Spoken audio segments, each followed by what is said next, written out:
ভূত, প্রেত, আত্মা এগুলির উপর বিশ্বাস করা বা না করা সবটাই নির্ভর করছে তোমাদের ওপর।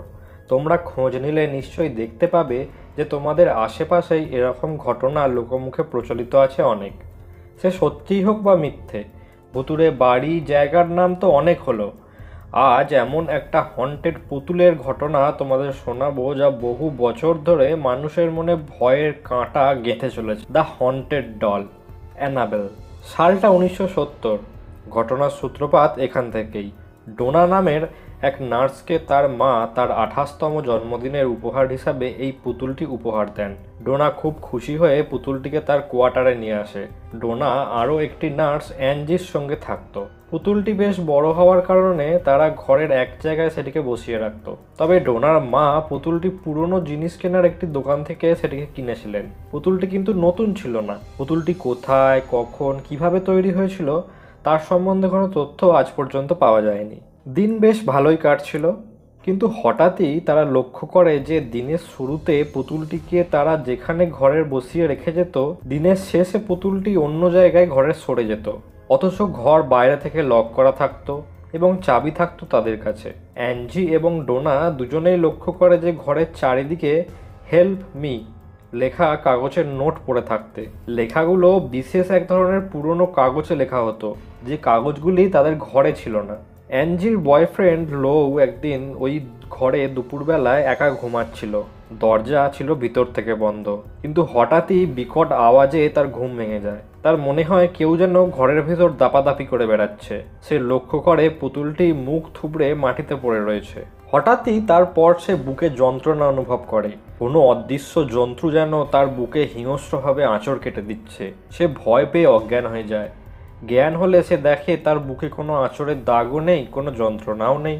লৌয়ের সাথে এরকম ঘটনা ঘটার পরই একজন প্যারানর্মাল ইনভেস্টিগেটর বা ভৌতিক বিশেষজ্ঞকে ডাকা হয় সেই অ্যাপার্টমেন্টে। তিনি বলেন যে পুতুলটির মধ্যে অ্যানাবেল হিগিন্স নামে এক 7 বছরের মৃত আত্মা রয়েছে। যেখানে এই বিল্ডিং হয়েছে সেটি তৈরির সময় মেয়েটির দেহ মাটির নিচ থেকে পাওয়া গিয়েছিল। পরবর্তীকালে বিল্ডিং কর্তৃপক্ষের থেকে খবর নিয়ে জানা যায় যে ঘটনাটি সত্য।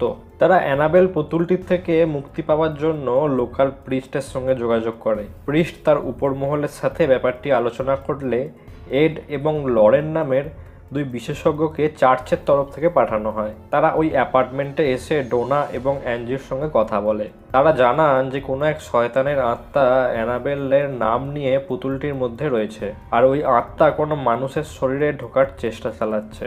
অবস্থার গতিবিধি ভালো নয় দেখে এড এবং লরেন তাদের কাজ শুরু করে দেন। অ্যাপার্টমেন্টটিকে তারা শুদ্ধ করেন এবং পুতুলটি নিয়ে চলে যান এবং সেটিকে একটি মিউজিয়ামে রেখে দেওয়া হয়। শুধু তাই নয়, যাতে ওই পুতুলটির সাথে থাকা শয়তানের আত্মা আর কারো ক্ষতি করতে না পারে তার জন্য নির্দিষ্ট সময় অন্তর ঈশ্বরের মন্ত্র শোনানো হয় চার্চের মানুষদের দ্বারা। এড এবং লরেন এটাও বলেন যে পুতুলটিকে অ্যাপার্টমেন্ট থেকে নিয়ে আসার সময় তাদের গাড়ি 2 বার অ্যাক্সিডেন্টের মুখে পড়ে। 2019 সালে এড এবং লরেন মারা যান। তারপরও অ্যানাবেল পুতুলটিকে নিয়ে নানান গল্প শোনা যায়। 2 বার মিউজিয়ামের কাঁচ ভেঙে পুতুলটিকে নিয়ে হাসি মজার চেষ্টা করেন 2 জন ব্যক্তি।